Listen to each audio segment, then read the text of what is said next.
بەڕێزان بۆ گفتوگۆی زیاتر لەسەر ئەو پرسە دکتۆر شێرکۆ حەمەئەمین ئەندامی فراکسیۆنی گۆڕان لە پەرلەمانی کوردستان لە ستۆدیۆ میوانمانە. کاک دکتۆر بەخێربێی. کاک دکتۆر دەمەوێت قسە لەسەرەوە بکەین. چاکسازیەکان لە هەرێمی کوردستان بەڕای بەڕێستان نەبووە بە بارگرانی بۆ تێکڕای هاوڵاتیان و لە عێراقیش بە جۆرێک لە جۆرەکان نەبوو تا بارسوچی؟ بەڵێ. سەرەتا سڵاو لە بینەرانی پەیام. ڕاستیە ئەوەی کە لە هەرێمی کوردستانە گوزەرێ بە دڵنیایی نەک هەر بارگرانیە بەڵکو ستەمە لە هاوڵاتیانی هەرێمی کوردستان نەکرێ و ئەوەی کە حکوومەتی هەرێمی کوردستان لە ژێر ناوی حکوومەتداری و دەوڵەتداریە کردوێتی لە بەرامبەر خەڵکی کوردستانە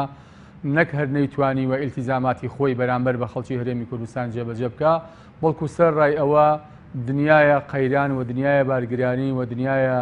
ستەمی گەورەی لە هاوڵاتیانی هەرێمی کوردستان کردووە. ڕەنگە ئەمە نقطەیەکی زۆر مهم هەبێ بە بەڕای من جیاوازیە لە نێوان هەرێمی کوردستان و ناوەندا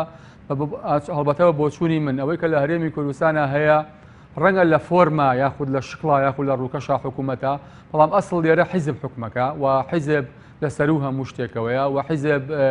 ئەتوانم بڵێم لەناو حیزبی گروپی بچووک بچووکی مافیایی دروست بووە، بۆیە ئەمانە بەرژەوەندیان لەگەڵ بازرگانی و لەگەڵ بازارە تێکەڵاو بووە و قۆرەخکارێکی گەورە لە هەرێمی کوردستانە بەدیەکرێ، بۆیە ئەبینیت ڕۆژ بە ڕۆژ لە قازانجی با بڵین ئەو گروپانە لە قازانجی کۆمپانیەکان لە قازانجی ئەوەی کە دەوڵەتداریەکە بڕیار ئەدرێت و لە زیانی هاوڵاتیان و هاونیشتمانیان ئەشکێتەوە. بۆ نمونە لە ماوەی ڕابردووە ئەگەر لە مەسەلا لە باج و ڕسوماتەوە سیرکەی بۆ نمونە ئەوانەی کە پەیوەندیدارە بە مڵک و خانوبەرەوە ئەتوانین بڵێن بە ڕێژەی لە 300 زیادی کردووە، جاران لە 100 بووە ئێستا بووە بۆ لە 100 لە مەجای هاتوچۆ ئەوانە لە هەندێک شوێنە لە 400 زیادی کردووە. بۆ نمونە تازەکردنەوەی مۆڵەت یەک جاران 10,000 دینار بۆ ئێستا 40,000 دینارە. با بڵین گۆڕینی سیارەی لە کەسێکەوە بۆ کەسێکی تر بە هەمان شێوە لە 100 زیادی کردووە. ئەمە بڵین بەدیوێکە بەدیوێکی ترە ئەوەی کە ناو نراوە پاشەکەوت کە هیچ بنەمایەکی یاسایی نییە، کە هیچ پاڵپشتێکی یاسایی نییە، بە شێوەیەکی زۆرە ملێ بە شێوەیەکی ستەم سەپێنراوە بەسەر خەڵکی هەرێمی کوردستانە لە هەندێک شوێنە لە 170 لە هەندێک شوێنە لە 180 لە موچەکانی هاونیشتمانیان کەم کراوەتەوە و ئێستاکە نزیکەی بە پێی زانیاریەکان و بە دوایداچوونی ئێمە نزیکەی 6 تریلیۆن دینار حکوومەتی هەرێمی کوردستان پاشەکەوتی فەرمانبەران و موچەخۆر و خانشینی لەلایە کە بە بۆچوونی من بە پێی زانیاریەکانی من هیچ گرنتیەکیش نییە بتوانێت ئەم پاشەکەوتە بداتەوە. لەبەرەوەی ئەگە گرنتی هەبوایە وایە حکوومەتی هەرێمی کوردستان بە نووسراوی فەرمی دڵنیایی بدایەتە هاونیشتمانیان لایەنی کەم بۆ ئەم فەرمانبەر و موچەخۆرانە ڕقم حسابێکی بکردایەتەوە لە بانقەکانە بۆی بزان ئەم فەرمانبەرە ئەم موچەخۆرە ئەم خانشینە بیزانایە ڕێژەی پاشەکەوتەکەی چەندە لەسەر ڕقم حسابەکەی بۆ هەندێک کاک دکتۆر. باڵە ئەو قسانی ئێستا بە ڕێزت وەکو پەرلەمانتارێک لێرە لە ستۆدیۆ دەیکەی و چەندان خەڵک دەیبینێ، دەشێت خەڵک کەسێکی ئاسایش هەمان ئەم قسانەی بە ڕێزت بکات، بەڵام قسەکە لێرە ئەوەیە چێ ئەم ستەمە ئەوەی کە تۆ ناوی دەنەی ستەم کە هاوڵاتیان بەستەمی دەزانن کە شەقام بەستەمی دەزانێ چێ ئەم ستەمە لەسەر ئەم هاوڵاتیانە لا دەبات؟ ئەسڵ وایە لە ڕاستیە خەڵکی هەرێمی کوردستان دەنگی داوە بە پەرلەمانی کوردستان. ئەسڵەوەی پەرلەمانی کوردستان ئەم خەباتەی بۆ بکە و ئەم ستەمەی لەسەر لابەرێ، بەڵام هەمووتان نەزان پەرلەمانی کوردستان لە 12 ئۆکتۆبەرەوە بە بڕیارێکی حیزبی پەخراوە و کارەکانی وەستێنراوە و لە ڕاستیە ئەوەی کە ئیلتیزاماتی سەرشانێتی ناهێڵن جێبەجێ بکە چ لە مەسلەی چاودێریکردنی حکوومەت، چ لە مەسلەی لێپرسینەوە لە حکوومەت، چ لە مەسلەی دەرکردنی یاسا و چ لە مەسلەی تەزیەکردنی بوجە و چاودێریکردنی چۆنتی سەرەکردنی کە لە هەمووی خراپترەوەیە کە لە ڕاستیە لە مێژووی حکومڕانی کوردیە کابینەی هەشتم هیچێکە لەو کابینانەی کە نەیتوانیوە تا ئێستاکە پرۆژە یاسایەکی بوجە لەی ساڵێکە ئامادەکە. ئەمە لە ڕاستیە وەکوتم ئەرکی سەرشانی ئێمەمانان و پەرلەمانە ئەمەکە، بەڵام پەرلەمان لە کارخراوە و ئێوە ناتوانن مە هەموو ئەرچی خۆتان جێبەجێ بکەن. ئێستا چێ مکەلەفە بۆی پەرلەمان بگەڕێنێتەوە پەرلەمان کاراکاتەوە وەخە هاوڵاتیان ینی ببوژێنەوە. بە بڕوای من لە هەرێمی کوردستانە حیزب هەموو شتێکە و بە تایبەتی لە ئێستادا پشکی شێر بەر پارتی دموکراتی کوردستانەکەوێ و لە ڕاستیە ئەو حیزبانی تریش هەرەکەیان نابێ بێت دەنگ بن چێتی نیشتمانی کوردستانە کە دەتوانێت هاوسەنجێکی گەورە بگۆڕێت چێ ئەو حیزبانەی تر کە تایسە لە حکوومەتە ماونەتەوە چ بزودنەوەی گۆڕانیش کە کراوەتە دەرەوەی حکوومەت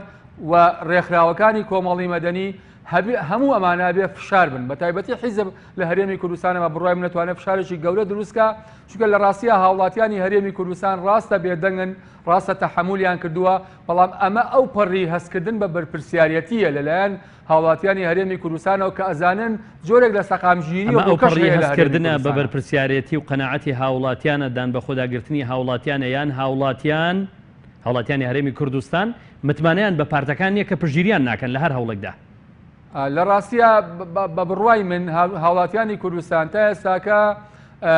هەست بەواکەن جۆرێک لە ئارامی ڕووکەش لە هەرێمی کوردستانە هەیە هەموو دەوڵەتان دەستیان هەیە لە ناو هەرێمی کوردستانە بە ڕێگای جۆرا و جۆر با بڵین دەستگای جاسووسیان هەیە لە ناو هەرێمی کوردستانە بە بڕوای من ئەگەر بشێوێ ڕەنگە احتیمال هەیە دۆخەکە لەمە خراپتر بڕوا و بە دیرێکشە ئەوەیە ئەگەر حیزبەکان ئابەم جۆرە بێدەنگ بن لە بەرامبەر هاونیشتوانیانی هەرێمی کوردستانە بە تایبەتی ئەو حیزبانەی کە بە بڕوای من وا باسیەکەن کە جیاواز لە پارتی بیرەکەنەوە یاخود سیاست و بەرنامەیان جیاوازە لە پارتی دموکراتی کوردستان و نایانەوێت لەم ستەمەی سەر کوردستانە بەشدار بن ئەگەر بدۆخەکە بەم جۆرە بڕوا بێگومان ناومێدێکی گەورە باڵە کێشێ بەسەر هەرێمی کوردستانە و خەڵکیش لەو حیزبانە ناومێ دەبێ و ئەو کاتە بێگومان خەڵک حەقی طبیعی خۆیەتی کە پەنا بۆ ڕێگای زۆر باشە بۆ گۆڕین و بۆ بەدەستێنانەوەی ماکتۆر لە عێراق پلە باڵاکان پێشتر ڕسوماتیان لە 150 لێ وەردەگیرا بەڵام باجیان لێ وەردەگیرا بەڵام ئێستا باجەکە کەم کراوەتەوە هەڵە نەبم بۆ 103 باجەکە کەم کراوەتەوە بەڵام زۆرینەی خەڵکی تر ئەم باجە نادەن ئەمە باج پەرلەمان ئەمەی کردوتە یاسا و بە قەرار دەینێرێ بۆ حکوومەت بەڵام لە هەرێمی کوردستان وێڕای ئەوەی کە جەنابن ناو ناستەم تەنها پلە ئەوانەی کە پلەی خوارد ئەو موچەخۆرانەی کە لە پلەی خوارن و تێکڕای هاوڵاتیانیش زەرمەندی گەورن ئەوە دەمێ ئەو بڵێم کە ئەو نموزەجەی کە باز دەکرا لە هەرێمی کوردستانە بۆ عێراق بگوازینەوە ئەوە نموزەجەکەی ئێستا پێچەوانە نەبووتەوە بە دڵنیایی ئەوەی لە هەرێمی کوردستانە گوزەرێ تەنها لە فۆرم و لە شکڵە حکوومەتداری و دەوڵەتداریە من دیسانە ئەڵێمەوە هەرێمی کوردستان حیزب حکومەکە لە ناو حیزبیشە گروپی مافیایی هەیە کە قۆرەخکاریان لە هەموو مەجاالەکانە کردووە بۆیە بم شکڵە بەڕێوەیە بن بۆیە هەرگیز ئەمەی ئێمە لە ڕاستیان ناتوانێت ببێ بە مۆدلێک بۆ هیچ شوێنێک لە جیهانە ئەمەی ئێمە بە پێچەوانەوە پێم وابێ خراپترین جۆری حکومڕانیە کە لە مێژووی بەشەرێتە بەرهەم هێنراوە و بەڕاستی پێویستی بەوە هەیە کە لە ڕەگ و ڕیشەوە گۆڕانکاری تیا بکەی بۆی بتانی بە معنای کەلیمە ئەوە دروستکەی کە ناوی حکوومەتە کە پێویستە لە خزمەتی هاونیشتمانیان نابێت کە ئەویش لایەنی کەمی ژیان بۆ خەڵک فراهەمکە و لایەنی کەمی ئەمنیەت و ئاسایش بۆ خەڵک فراهەمکە و بە بڕای من هەر نەک بە بڕای من بە هەموو ئەوانەی کە شارەزان لە بوانی دەوڵەتداریە هەر حکوومەتێ ئەمە نەکا و هەر حکوومەتێ نەتوانێت خزمەت گوزاریەکان وەلایانی ئەمنی بۆ خەڵک دابینکە ڕاستە ئەوە حکوومەتێکە بۆ ڕۆشتن باشە و شیاوی ئەوە نییە شایانی ئەوە نییە کە بمێنێتەوە بە ناوی حکوومەتەوە زۆر باشە کاک دکتۆر کەسی یەک تێبینیش هەیە لە ڕاستە ئەوەی سەر هەرێمی کوردستانیش بە بڕوای من ئێستا پەرلەمانتاران بە شێوەیەکی زۆر بەرچاو لەلایەن دەسەڵاتی جێبەجێکردنەوە پەرلەمان سزا ئەدرێت کە ئەوەی باس دەکرێت مەسلەی ڕێژەی لە 180 موچەی پەرلەمانتار بڕاوە ئەمە خۆی لە خۆیان ئەوەیە کە یعنی وەکو هەموو خەڵکی هەرێمی کوردستان ئەو دەسەڵاتی جێبەجێکردن یاخود ئەو گروپەی کە بەناوی گروپی ڕوبەڕوبەڕۆی قەیرانەکانەوە لە ناو ئەنجومەنی وەزیرانە حکومەکە ڕێک ئەوەیە کە ئەوێت لە هەیبەتی پەرلەمان کەسی یەکەمی حیزبەکان مەکتەب سیاسیەکانیان سەرکردایەتیەکانیان تەواوی ئەندامانی هەموو حیزبەکان و هاوڵاتیانیش هەمومان گەشتون ئەو قەناعەتی کە ئەم حکوومەتە پێویستە ئەوە ئیتر حکومداری ناکرێ نابێ ئەوە بێ بەڵام گرفتەکە ئەوەیە تەواوی ئەوانەی دەسەڵاتیشان بەدەستا هەما قسە دەکەن بەدەردەوە دکتۆر موچە بووە بەڕوبع موچە پاشەکەوتەکە سڕای ئیجباری کە ئەوەش قسە هەیە پاشەکەوتەکە دەمێ قسە لەسەر پاشەکەوتەکە بکەی هیچ بنەمایەکی قانونی نییە وەکو بەڕێز ئاماژەت پێکرد هیچ بنەمایەکی قانونی نییە کە لە ئایندەدا ئەمەیان بدرێتەوە چێ مکەلەفە بەوەی کە ئەم دڵنیایە جارێکی دیکە بۆ هاوڵاتی بجێڕێتەوە کە دڵی خۆش بێ بەوەی ڕۆژە لە ڕۆژان ئەمەی بۆ هەڵدەگیرێ هیچ نەبێ بەشێک لە موچەکەی پێدەدرێتەوە. بەڵێ من پێش ئەوە ئەمەوە سەرنجێ بڵێم لە ڕاستیە ئەوانەی کە حکومڕانن بە تایبەتی حیزب و مەکتەب سیاسی و سەرکردە و ئەوەی کە خۆی بە سەرۆکە زانێ لە هەرێمی کوردستانە ئەوانە کە وەکو خەڵکی ئاسایی قساکەن بە بڕای منەوە فێڵێکی گەورەیە لە خەڵکی ئاساییەکەنەوە خۆڵەکەنە چاوی هاونیشتمانیانی هەرێمی کوردستانەوە ئەوە گرفتی گەورەی ئەم وڵاتە ئەوەیە کە ئەوەی خۆی گەندەڵە ئەوەی خۆی تێوە گلاوە لە دنیای کاری ناشەرعیەوە لە هەرێمی کوردستانە کە سیاست و بازرگانی تێکەڵاو کردووە کە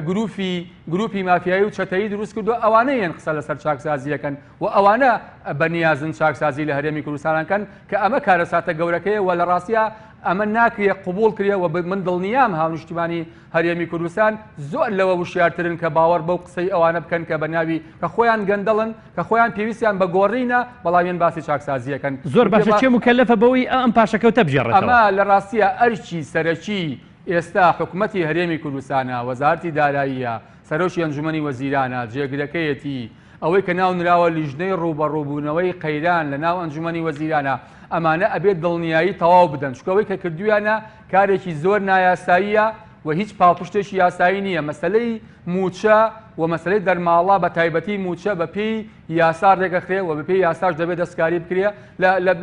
لە ناوەندا ئەوە بوو لە 100 بڕی لە ناو پرۆژە یاسای بودجە زۆر بە کورتی لە ڕاستیە ئەبێ ئەوان دڵنیایی بدەن کە بە پێی زانیاریەکانی من تا ئێستاکە ناتوانن ئەو پاشەکەوتە بدەن زۆر باشە و ناچنە ژێرباریەوەش بە خەڵکی هەرێمی کوردستانی بڵێ. دوا پرسیار دەمەوێت وەڵامی ئەوم دەیەوە سەبارەت بە کارەبا عەبادی بڕیاری داوە لە مەودووە کەس نابێت بێ پێوەری کارەبا لە ماڵەکەی خۆیەوە کارەبا بەکاربهێنێ دەبێت ئەوە دەوڵەمەندەکانن زۆربەی کارەبا دەبن لەسەر حسابی زۆرینەی خەڵکی هەژار و هاوڵاتیان بەگشتی لە هەرێمی کوردستانیش هەمان نەخۆشی هەیە یان هەمان گرفت هەیە لە هەرێمی کوردستانیش کە کۆمپانیای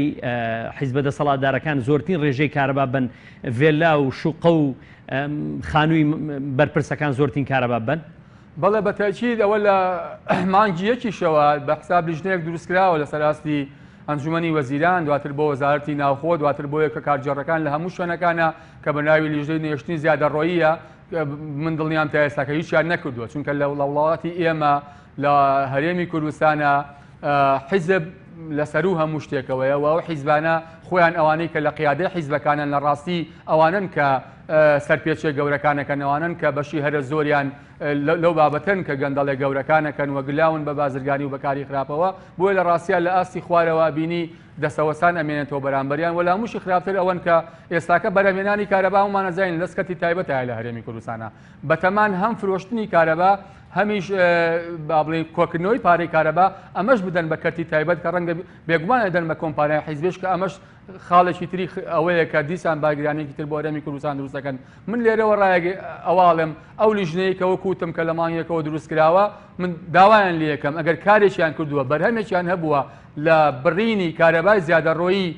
لە هەموو ئاستەکانە بە تایبەتی ئەو مەسئول و بەرپرس و ڤێلا و چوزانم کۆمپانیا و زۆر جار کارگە و ئەوانە با فەرموو بۆ ئەو لیژنەیە بۆ هەرێمی کوردستانی ڕوون کاتەوە بڵێ ئەمە بەرهەمی کارەکەی ئێمە بووە کە داوامان لێکراوە لەسەر تەجاوزاتی کارەبا کارکردنەوە. بەڕێز دکتۆر شێرکۆ حەمامین ئەندامی فراکسیۆنی گۆڕان لە پەرلەمانی کوردستان سوپاس بۆ ئامادەبوونت لە ستۆدیۆ.